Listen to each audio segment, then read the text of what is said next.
Rahim. Nahmaduhu wa nusalli ala Rasulil Kareem. Alhamdulillah, with the grace of Allah Ta'ala, we started the chapter of Babu Tathir and Najasa, the chapter of cleansing Najasat. So, thus far, we discussed how was the process of removing Najasa. We discussed this in detail, right?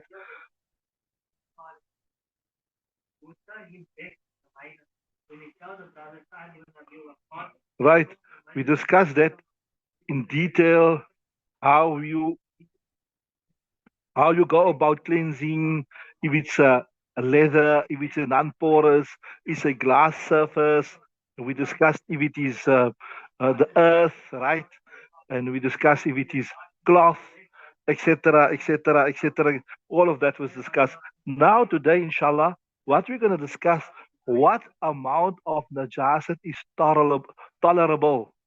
Like we said now, it's necessary. We discussed this in detail that you have to remove the najasat, etc. Right? But what amount is tolerable? Right? What amount? Uh, Shariat will say that you don't have to remove it. Okay, so we said, Bismillah ar-Rahman ar-Rahim, وَقَدْرُ الدِّرْهَمِ وَمَا دُونَهُ مِنَ النَّجِسِ الْمُغَلَّظِ كالدم والبول والخمر وخرء الدجاج وبول الحمار جازت الصلاة معه.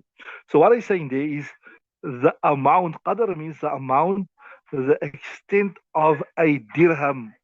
وَمَا دُونَهُ, and what is lesser than that from amongst the heavy type of najasat. So inshallah, as we go through the sabak, we will discuss the difference between the light type of najasat and the heavy type of najasat, etc. But for the moment, just consider we're speaking about the heavy type of najasat, right? This najasat mughallada, right? Um, so they're saying here the extent of a dirham is tolerable. That means if you have less, if your cloth, your body, whatever, right, is afflicted with it, then we can say you can read salah. Then the next ibarat they say, Kaddami, this is explaining what are the heavy types of najasat, like blood of any creature, right? Wal bawli, and the urine, wal khamri. And here we speak about the Quranic alcohol, right? We're not speaking about the synthetic alcohol of today, right? Wa khura'id dajaji, and the droppings of the chicken, right? Wa bawlil himari, and the urine of a donkey. Jazati salatu ma'ahu. So salat will be permissible with it. In other words, lesser than a dirham, if your cloth, your body is afflicted with any of the heavy type of najasat, urine, blood, alcohol, etc., etc., it's lesser than a dirham, it will be acceptable, right? Wa in zada, and if you just take note of what I'm saying, lesser than a dirham, there's a bit more explanation coming on this later on. Because the masla is if it's lesser than a dirham, it's acceptable. It's sunnah to wash. If it's exactly the size of a dirham, then it is wajib to wash. If it is more than a dirham, then it is faraz to wash, right? So remember that. So in zada lam tajuz. So this heavy type of najasat or najasat mughallada, if it is more than a dirham, then your salat will not be correct. So if you got urine of a human being, yourself, or maybe of a baby or anything, and the soiled area is greater than a dirham in area, it will not be permissible for you to read salah until it is washed, like or it is cleansed, like how we discussed in the previous text, right? We discussed liquid najasat, solid najasat, mass najasat with mass, etc., etc. All of that we discussed it, right? Carry on.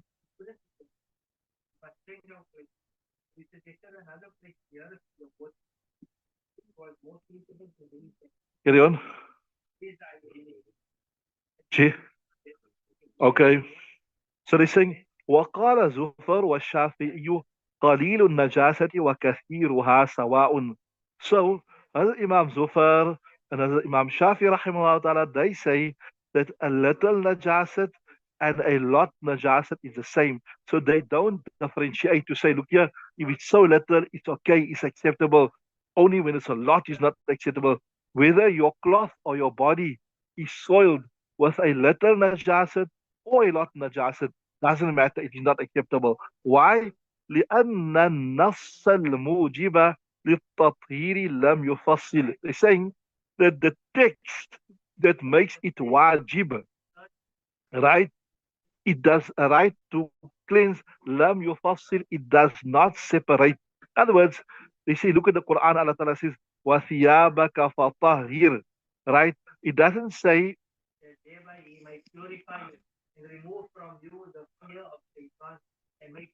it doesn't say if it's little, you don't have to clean it. If it's a lot, right, it's fine. Just check if everything is right here. Somebody say they're struggling to get connected. Just check there. Everything is fine.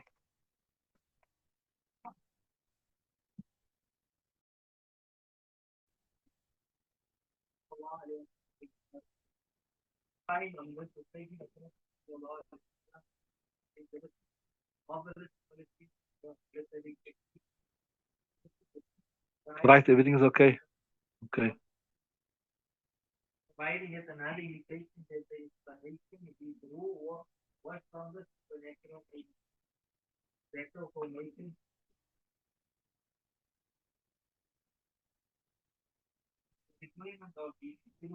Right. So we're saying Imam Zufar and Imam Shafi say that text is clear, وَثِيَابَكَ فَطَهِرْ, that your clothes cleanse it. It does not say, the text does not say if it's a lot of najasat, you have to clean it. If it's a little najasat, you don't have to clean it, etc. See there, لِأَنَّ النَّصَّ, the nas, right? Al-mujiba, mawsu sifat, that makes necessary, لِلتطهير, to cleanse yourself, lam yufassil, it does not separate, it does not differentiate between a lot of najasat and a little najasat. So that's their proof to say that no amount is tolerable, whether it's a lot or little. In the next section, we're going to give our proof to say why a little bit will be tolerated. Why, if it's a little and you do not wash it, your salah will be done. Read from the inshallah.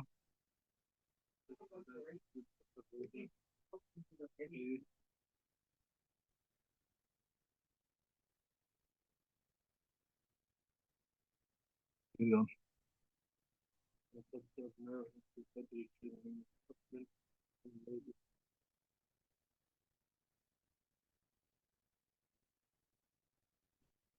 ولنا أن القليل لا يمكن التحرز عنه فيجعل عفوا وقدرنا بقدر الدرهم آخذا عن موضع الاستنجاء.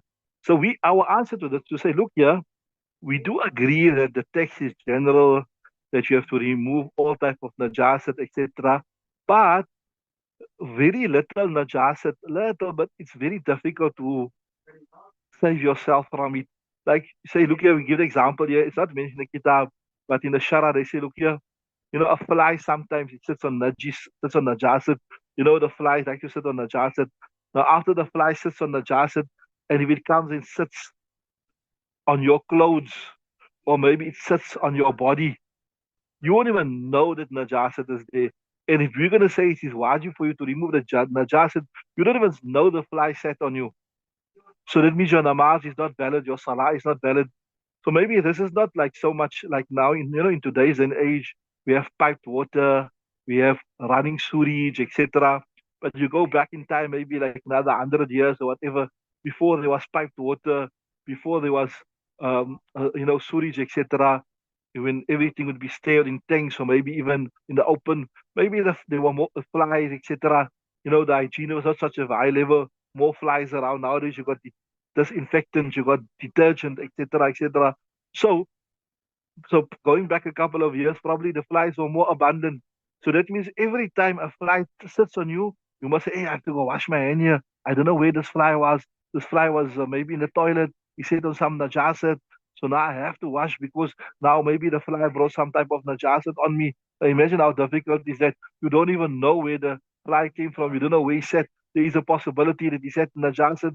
So, or maybe sometimes, look here, uh, a mosquito bit you and it took a little blood out of you and some blood came out and it's there on the out of your skin. Now, if you're going to say every time you wash your hands, then you're going to say, oh no, that there's a mosquito bite there. So it means the mosquito bit you. So it means some blood came out and you can't even see the blood. So that means you can't read namaz first. You must go wash that thing there. Also, first you say, okay, you can't make your wudu is broken. So now you because some blood came out and you have to go wash it and all that type of thing. So imagine what type of great difficulty to us. So because and I explained to you several times that you have the principle al-haraju madafu'un. Al-haraju, the difficulty is overlooked. So in light of that principle, that there will be a great deal of difficulty in saying every amount of najasat, irrespective of how little it is, it will render your clothes najis. So in light of that, we'll say, look here, a little najasat must be overlooked, right? Are you with me? But now the question comes again to you. Now, okay, if we're going to overlook the little bit of najasat, right? Right? So how much are we going to say is overlooked? How much are we going to say is overlooked, right? So see there, وَلَنْ أَنْدَ الْقَلِيلَ a little najasat لا يمكن التحرز عنه. It's difficult to abstain from it. I gave you the reasoning there. I told you the fly, insects, whatever, especially in previous times when sanitation was not as good as it today, right? فَيُجْعَلُ عَفْوًا, it's made forgiven, right? Now we have to fix it. وَقَدَّرْنَاهُ بِقَدْرِ الدِّرْهَمِ. So we say the differentiating factor, I explained you earlier, lesser than a dirham, sunnah to remove. Exactly amount of dirham, wajib to remove. More than a dirham, it is faras to remove. وَقَدَّرْنَاهُ بِقَدْرِ الدِّرْهَمِ. We fixed it with the amount of a dirham. Interesting. آخذا عن موضع الاستنجاء, taken from the place of istinja. Very interesting reasoning, the fuqaha. They say, look here, if a person's stomach is not running right, you don't have, why don't you have running stomach? So when you have running stomach, you get messed a lot, right? But generally, if you don't have running stomach, if your stool is like normal density, then uh, when you relieve yourself, the area that will be soiled will be lesser than the amount of what will be lesser than the amount of a dirham, isn't it? Yes, I tell you, if you've got running stomach, then the najasat will spread. But generally, if you don't have running stomach, the soil area will be lesser than a size of a dirham. Just the size of a dirham is about 3 centimeters in diameter, right? And we know that many a times Nabi Sallallahu Alaihi Wasallam also when they made in the Sahaba Ikram, when they made istinja, they did not use water. Sometimes they just used like you can say a clod of earth, etc., etc. So by them not using water and they were using a clod of earth, what does it show you? That when the najasat is lesser than the mold, the istinja, it is tolerable. You understood that reasoning? You follow that reasoning? Understood that? So I told you a normal, if a person doesn't have running stomach, then obviously the najasa doesn't spread so much, right? And then so this masala is also applicable here. If a person went to relieve themselves, right, and the najasa was lesser than the 3 centimeters in diameter, which also is explained in the kitab as the inner part of your palm. And for the older folk, remember the old 50-cent coin, something like that. If when you went to relieve yourself, the najasat was lesser than a dirham, lesser than 3 centimeters in diameter, then it is sunnah to make istinja. Like if any other portion of the body is afflicted by najasat, if it was lesser than a dirham, then it is sunnat. If the najas was exactly the size of a dirham or old 50-cent coin or 3 centimeter in the diameter, then it is wajib. And if it's more than that, then it's farz. So I hope you understand that reasoning. The reasoning builds up to a crescendo. First, we're saying, look here. First point we're making is, look here. There must be some latitude. Every small spectacle of najasat cannot render you or disqualify you for salah because that will make it sound very, very difficult, right? That's the first point. Then this now, we having understood that a little one must be forgiven, how do we fix it? So this is the reasoning of the fuqaha. The reason of the fuqaha is this, they say that Nabi Sallallahu Alaihi Wasallam and Sahaba Ikram, sometimes when they relieve themselves, they didn't use water. Water only becomes farz when it's more than a dirham. So that shows you if that sometimes they only sufficed with a clod of earth, and we know a clod of earth doesn't remove all the najasat. In Arabic terminology, a clod of earth is not muzilun najasa. It doesn't take the najasa away completely, but rather it is muqallilun najasa. It decreases the najasa. So if the clod of earth was sorry if it was necessary that you had to remove what was lesser than a dirham, then it would have been wajib to use water. Then Nabi Sallallahu Alaihi Wasallam, the Sahaba crowd have used water all the time. You understand what I'm saying? So the fact that they sufficed the istinja at times without water, just on the clod of earth, which doesn't remove all the dirt, shows you that if the najasat is lesser than the spread of a dirham, then it is not wajib to remove it. You understood that reason? Sure. Right. Okay, read from there.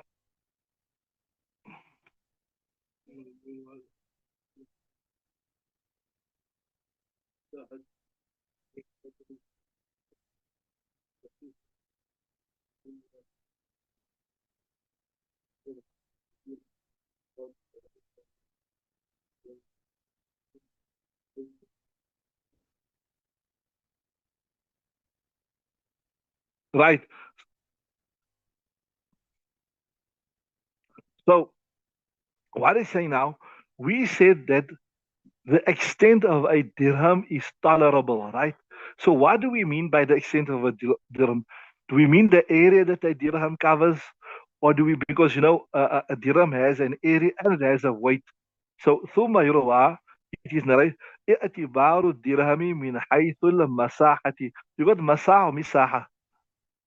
مساحة وعرض الكف في الصحيح. So it is narrated that the extent, or rather the consideration of a dirham from, just he's in the right page there, with regards to the area, right?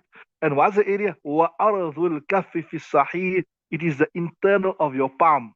So here when we said that the najasat to the extent of a dirham is tolerable, what is, we speak about the area, and the area we mean here, the inside of your palm, which is about, as I said, if you look at the English books, they say 3 centimeters in diameter. So what does this mean now effectively? If you got soiled with najasat, or maybe sometimes you accident, whatever, you got messed, whatever, and you got lesser than 3 centimeters in diameter is soiled, then you can read salah, you can go and read your salah without washing yourself. And then by extension, this would also mean that if sometimes maybe you're traveling, whatever it happens, sometimes it happens, so you had nothing, you didn't have water to make istinja, or you didn't have time to look for water, etc. And then you relieve yourself, and then after relieving yourself, the soil area is lesser than a dirham, and you just use toilet paper, or you use a clod of earth, and your soil area is lesser than a dirham, then you can read your salah is done. Because only when it's more than a dirham, when it's more than 3 centimeters, then it is for us to wash. Right? Are you with me? Right, carry on. Right. ويروى من حيث الوزن وهو الدرهم الكبير المثقال وهو ما يبلغ وزنه مثقالا. So I was telling you, this is the unanimous thing, that the extent of a dirham is tolerable. But now within our madhab, there's some difference of opinion amongst our own ulama. When we say that a dirham is tolerable, what do you mean by dirham? Do you mean the area of a dirham, or do you mean the weight of a dirham? So there I tell you, ثم يروى اعتبار الدرهم من حيث المساحة, with regards to the area. And there's another riwayat within the Hanafi madhab, ويروى من حيث الوزن. No, the weight of a dirham is tolerable, right? Right? And we say, what's it? وهو الدرهم الكبير المثقال. The big dirham, which is normally a misqal, right? وهو ما يبلغ وزنه مثقالا. And normally it's a big dirham. It weighs about 1 misqal, right? So according to this riwayat, you look at the weight of the najasat, right? And it says here, if you just Google it or check, they say it's about 4.3 grams. What is it? Right. So one riwayat says look at the area, one riwayat says look at the weight. But now a nice way of intibaq, وقيل في التوفيق بينهما أن الأولى في التوفيق والثاني أن في الرقيق والثاني في الكثيف. So easy way to reconcile. If the najasat you're talking about is of a liquid form, obviously you can't weigh it. So you look at the area that's soiled. And if the najasat that soiled you is of a solid form, then you look at the weight of it, right? So this is, and the fatwa is given on this here. If the you got messed with urine, sperm, alcohol, whatever, then obviously then you can't weigh it. So obviously you're not going to go weigh it, but you just estimate, right? So if the area is soiled, and also another important thing, if you got different areas that's soiled with different najasat, they also you will add it up, right? So if it is lesser than 3 centimeters, it is fine, it is tolerable. And if it's a solid piece of najasa that is like you've been afflicted with, then if it weighs lesser than 4.3 dirhams, then that will also be tolerable. It will be acceptable, right? So see there. Uh, I'll read it again. وقيل وقيل في التوفيق, and it is said with regards to the reconciliation بينهما between them أن الأولى, the first one that speaks about area في الرقيق, it is with regards to the ten najasat.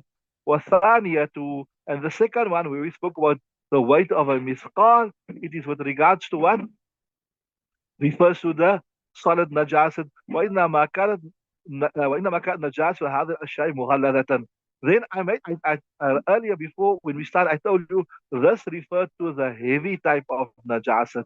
And here we giving you the examples of the heavy type of najasat, right? And now in the next six, we'll show you what are okay, we've got the examples of the heavy type of najasat, but why the categorization? لأن ثبتت بدليل مقطوع. Something that which is proof that it is najis is categoric. That means there's clear proof this is najis.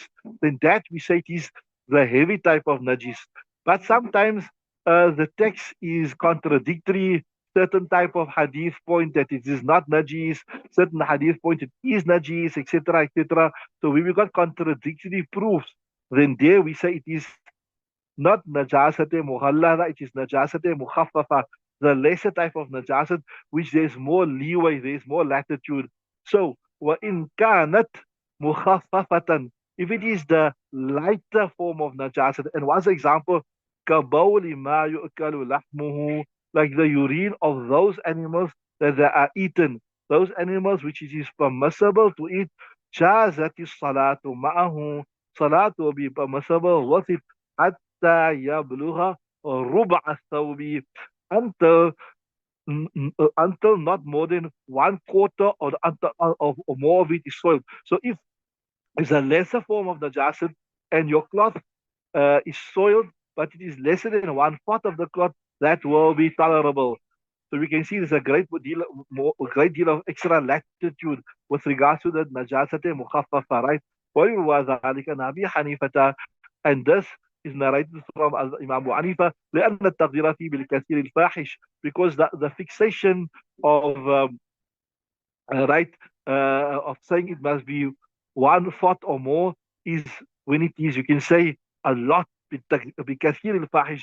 If it's lesser than that, then it will be tolerable. Okay, so we'll discuss this again tomorrow. We'll build on this discussion, inshallah, and we'll tell you, give you a bit more why you get this type of lesser type of najasat, what is the reasoning, and what is the hukm of it, that there's more latitude in it. And also we'll then give you the examples also, and also we'll give you the practical explanation of that tomorrow, inshallah. But we stop there. Subhanallah wa bihamdi. Subhanak.